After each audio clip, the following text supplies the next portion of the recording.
Hello and welcome to this video tutorial. Today we're looking at creating glitter backgrounds and glitter text in Photoshop CC 2020 and later full stop. The effects that you're seeing on the screen now are the ones that we're going to be creating.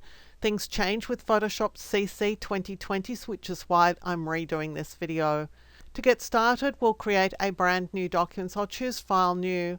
I strongly suggest that you follow along with the size document that I'm working with, which is 1000 pixels by 1000 pixels. So just type 1000 and 1000. We're going to make a resolution of 300. So I'll type in 300 here. We're using RGB color mode, that's really important, and also a transparent background. So just make sure you've got those options set, click Create.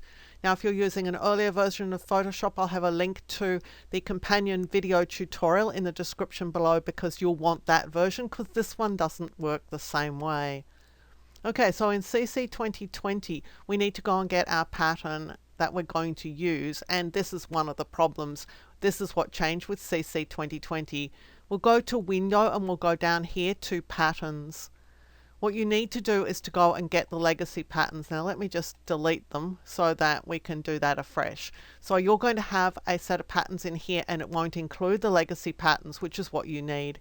Come over here to the flyout menu and choose Legacy Patterns and More. And this includes the pattern that you need. So you can go close that dialog down right now.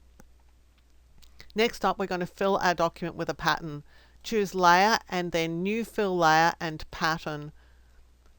We'll click OK and then we'll click here on the drop down list because we have to get access to one of these legacy patterns. Open it up here and go into Legacy Patterns and go all the way down to Texture Fill 2. So open up Texture Fill 2 and then go to the very last of these patterns, and it's what's called Web 200 by 200 pixel grayscale pattern. So you're just going to click on that and then you're going to fill the document at 100% and just click OK. So this is perfect. We're going to add a new layer and we're going to apply the same pattern to a new layer. It's just going to be a little bit smaller. So go back and do that again. Layer, New Fill Layer, Pattern. You're going to click OK. You're going to go and find that exact same pattern in the Legacy Patterns Texture Fill 2 set. You're going to click on the very last one, which is this web one. This time we need to scale it differently. And for this you want to use a value of somewhere between about 60 and 100%. You don't want it to be the same 100%. So I'm thinking that something like about 75 is probably a good value here. So we're going to make it 75. I'll click OK. Now it's really obvious in both of these patterns that there is a repeat line. You're seeing the sort of repeat thing happen. So what we're going to do next is to get rid of that.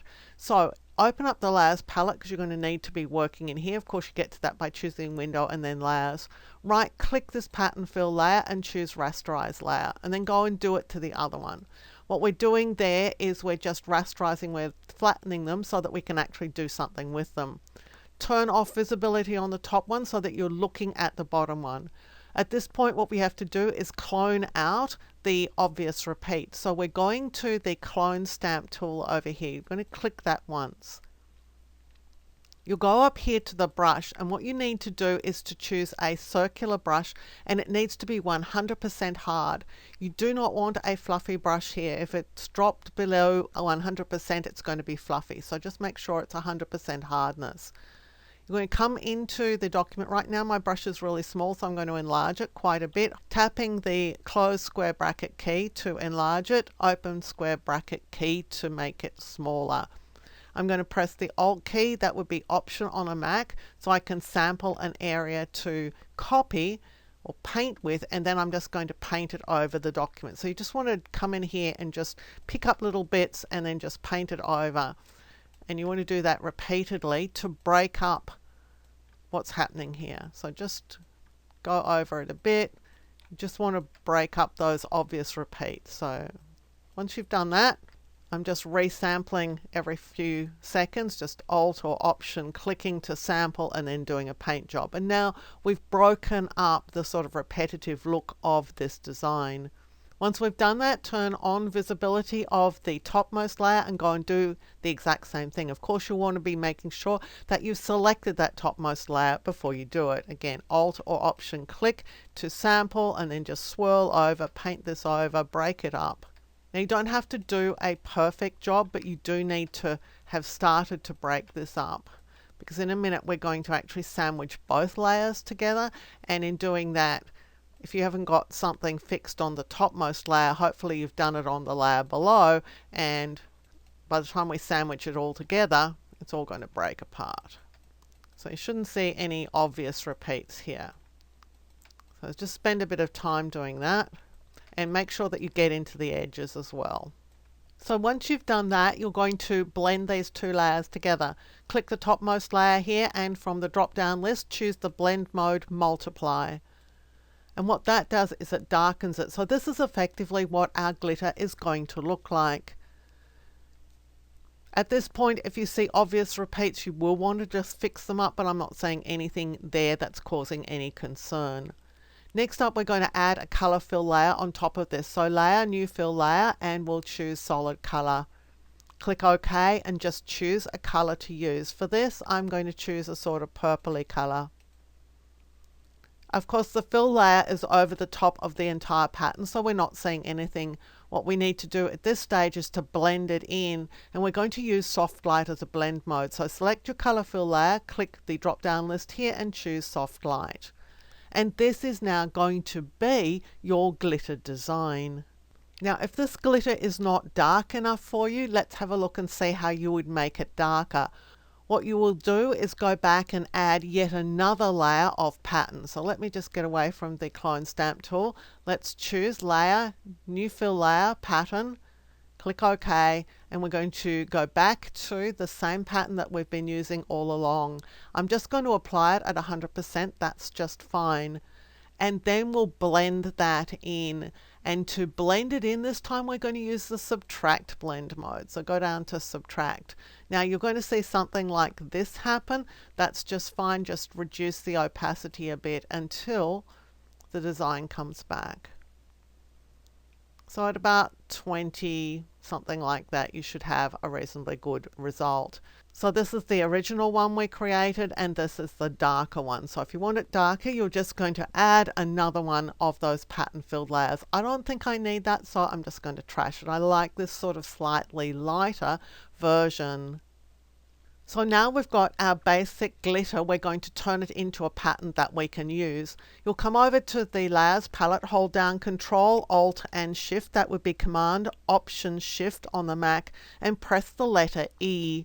What that does is it creates a stamp layer. So it's a layer that contains all the detail from the layers below, but it's all flattened into a single layer. Now we're going to test this layer or this design to make sure it doesn't have any obvious seams. To do that, you'll click on the layer to select it, choose Filter, Other, and then Offset. You're going to type 500 and 500 in the horizontal and vertical areas. That is half of the dimension of this document, because the document was 1000 by 1000, so we're using 500 and 500. Select Wraparound, click OK. Now, if there are problems in your design, they're going to be across the middle here and down here. I'm seeing a slight problem across the middle. So we're going back to our clone stamp tool, and again, we're going to do the same thing as we did before. Alt or Option click to sample an area, and then just paint out anything that you see as a problem. The problems are always going to be across the middle and down, because that's where you're joining things together, if you like. So don't think that you have to do anything around the edges. In fact, it would be better not to touch the edges. Just have a look down the very middle of the document, going vertically and horizontally, and if you see something that you don't like, go and fix it, because that's as good as it's going to get. Once you've got that all sorted, go and choose Select All and choose Edit, Define Pattern, and you can call this whatever you like. Well, I'm going to call this Purple Glitter. So this is now a pattern that I can use for all sorts of things. And the first thing I'm going to do with it is to make some scrapbook paper. To make scrapbook paper, we're going to need a document the right size. So I'll choose File and then New. The size of the document is going to be 3600 by 3600 pixels. And we're going to set the resolution at 300 pixels per inch. That will create a document that is 12 inches by 12 inches at 300 pixels per inch. That is typically what you would sell as scrapbook paper. So once you've created your document, you'll choose Layer, New Fill Layer, and then Pattern. Click OK.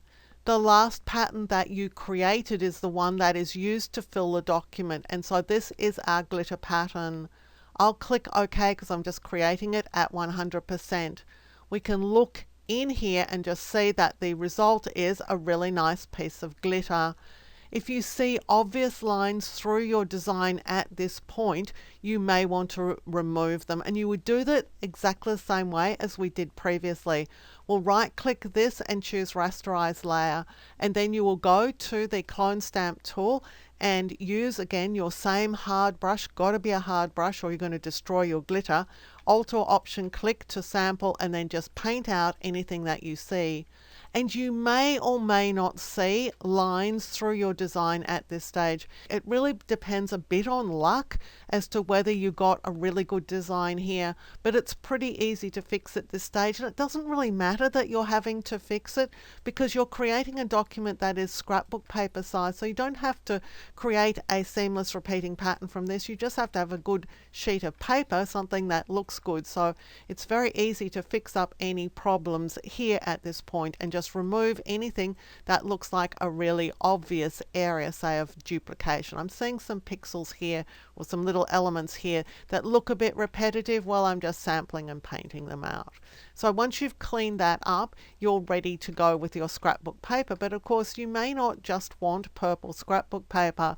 Well, you don't have to go back and create additional patterns. You can do that all from inside your scrapbook paper document. So if I was creating a collection of scrapbook paper at this point, I would save this one out. I do File and then Save As. Save it as a JPEG image, give it the name that you want to use, and be aware that most sites will want high quality scrapbook paper, so you probably want to set your quality to high or very high. To create another color, you'll simply add an adjustment layer. Layer, New Adjustment Layer, and then choose Hue Saturation. Click OK. And now you can drag on the hue slider to make different colors in your glitter. So blue here, and we've got a sort of greeny color heading more up into the greens and the yellows in this end. Go back to the other end, and you can see that you can get access to all the colors that you might want. You can increase the saturation by adjusting the saturation slider. You may or may not get value out of the lightness slider. It does have a tendency to wash things out, but certainly in the darker area you would get some nice effects with, say, darker glitter. So that's how you're going to get different colors of glitter for scrapbook paper and backgrounds for elements that you may want to design. Of course, as soon as you've created your second color, you would then save that out as another piece of scrapbook paper. Double click on the hue saturation adjustment slider, go back and choose a different color, and then go and save that out. So you can assemble very quickly and easily a set of glitter scrapbook papers. Now let's have a look at creating text. So I'm going to choose File and then New. I'm going to create a document for my text. I'll just make this 1500 by 1500 pixels in size. You could make yours whatever you wanted it to be. Now we need to fill it with our pattern, so we'll go to Layer, New Fill Layer, Pattern, click OK. The last pattern that we used is the one that's showing up here, so I'm going to apply my glitter to it. Then we need some text, so I'm going to the Type tool. I've got black right now. I'm just going to change the color of this. It doesn't really matter what color you use because you're not going to actually be using that as your color. You just need something that you can see for now. Now I'm using a font called Channel, but you can use any font that you like. And obviously my font is humongous, so let me just size that down to about 50 and see if that's going to work a bit better. I'm typing the word glitter, and at this point you would just size it to be appropriate to the size of your document. I think I can make mine a little bit bigger. I'm holding the Shift key so I make sure that I constrain it to its original proportions. Now if you're using Photoshop CC 2020, you'll know that you don't have to use the shift key in a lot of instances to constrain things now. In fact, it deconstrains, it stops them from being constrained. Well, working with type is an exception to this. So when we've got our type here, if we just drag on the type, you can see that without the shift key, it's losing its proportions. If you want it to be sized in proportion, you'll have to add the shift key. It's really annoying behavior that Photoshop's gone sort of in two directions at once. So you just have to have your wits about you when you're working with documents like this. Now we want to create what's called a clipping group. So I'm going to move the pattern above the text. That's really important. So you should not be able to see your text at this stage. Make sure you've got this top layer selected and then go and choose Layer, Create Clipping Mask. What this does is it clips that glitter filled layer to the shape of your text. So you've got text that's filled with glitter. If you want to move the glitter, you'll select the glitter layer and move it. If you want to select the text, you're going to have to make sure that you have the text layer selected, and then you can move the text around. If you have auto select enabled, you'll find that that just sort of messes with everything. So I suggest that you probably want to have it deselected for this purpose. This glitter is going to look a whole lot better if it has something dark underneath it. So let's go and add a new layer. I'm going to move this to the very bottom and I'm going to fill it with black. Well, black is one of the default colors, so I can click here. When black is my foreground color, I can press Alt Backspace. That would be Option Delete on the Mac to fill the document with black. Now this text is going to look better if it has a stroke around it, but because we want to use a metallic stroke and because Photoshop CC 2020 is a bit different, let's go and set ourselves up for success. Before we add our stroke around to our text, we're going to Window and we're going to select Gradients. This is the new gradients dialog. You may see more or less gradients in it. The important thing is you need access to the legacy gradients. So you're going to click here on the flyout menu and you'll choose legacy gradients, and that just adds them in here to your gradient list. You can close this dialog now. Select your text so we can add a stroke around the text. I'm just going to enlarge mine just a little bit. Go to the FX icon and click Stroke. Now you probably don't want a huge stroke, so something like 6 pixels right now will probably be sufficient. I like to put mine on the outside so it doesn't eat into the type, and instead of color I'm going to choose gradient. And then we're going to go and get the gradient, one of the gradients that we just added. So we're going to click this drop down list here. We'll go all the way down to Legacy Gradients, open that up, scroll down, and you want the metals. So open up the metals and choose this one here. Then you'll click on the gradient to open up the gradient editor, and you can see that you've got sort of bands of light and dark. Well, what we're going to do is go and grab the light one and drag it over and then start clicking underneath this gradient bar to add lots and lots of whites. And then we're going to go and select the grey, and we're going to intersperse some grey bars in between the whites. And this is just giving us a sort of gradient that's got lots of different lines in it. It doesn't really matter if they're not really neat and tidy, that's fine, because we're just looking for the effect. Now you want a linear gradient. You could change the angle if you wanted to, so you're just going to experiment at this stage with the result that you're looking for. So you just want something of a little bit more visual interest around the edge of the type. I'm actually going to increase my scale a little bit. I think I probably have a few too many bars in my gradient, but I'm not going to go and fix that up right now. You can also drag it around, so if it's not in the right place, you can just drag on the image to place it. What I'm looking at there is I want to add some highlights later on, and so I want some light areas up here, so that's why I just moved that gradient around. Before I leave here, I'm going to decrease the width of the gradient line. I don't think it needs to be so large. Probably around 3 will be sufficient, 3 or 4, so I'll just type that and click OK.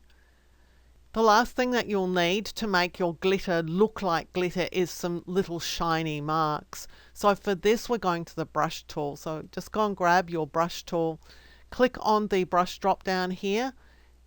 If you don't have the legacy brushes here, which I do have the legacy brushes, let me just close all this down so I can show you what they look like. So this is the legacy brushes set here. If you don't have those in your collection, you'll go to the flyout menu and you'll choose legacy brushes. So this is where Photoshop CC 2020 is a little confusing. We have to open up special panels to load old gradients and load old patterns, but here in the brushes dialog we actually get access to the old brushes. In the old brushes is the one that we want. So you want to click on this to add your legacy brushes. Then they're going to appear in here. We're going to open up the assorted brushes because the one we're looking for is here. The easiest way to find the brush that we want is to look at the one that's got number 50 underneath it, because that is a small sort of star brush. It's going to be perfect for what we need. Click on it to select it. Make sure that you're painting in white, and you'll need a new layer to work on. So I'm going to click here on the topmost layer and add a new layer to my document so it's on top of everything. I'm going to enlarge the brush just to test it and click once.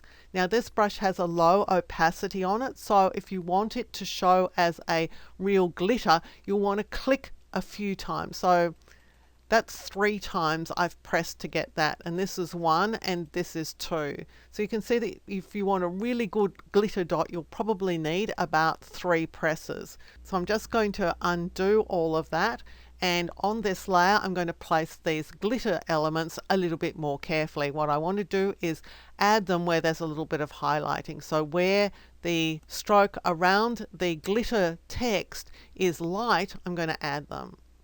And I'm pressing 2 or 3 times to get a really good little glitter effect.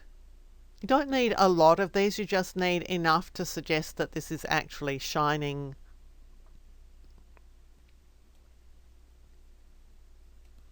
So there's our final glitter text effect. So we've created glitter text as well as glitter backgrounds and a glitter pattern that you can use for other things in Photoshop. Before we finish this video, I have more Photoshop training at Skillshare.com. When you sign up for Skillshare, you get access to thousands of classes, including over 200 of mine. In the description below is a Skillshare coupon for you, which is at least as good as the current Skillshare offer, and typically mine is better. Please feel free to share this coupon with family and friends. I hope you've enjoyed this video. I hope you've learnt things about Photoshop of which you were unaware. If you did enjoy the video, please give it a thumbs up, hit the subscribe button and that notification bell so you'll be alerted when new videos are released. Until next time, I'm Helen Bradley. Thank you so much for joining me here on my YouTube channel.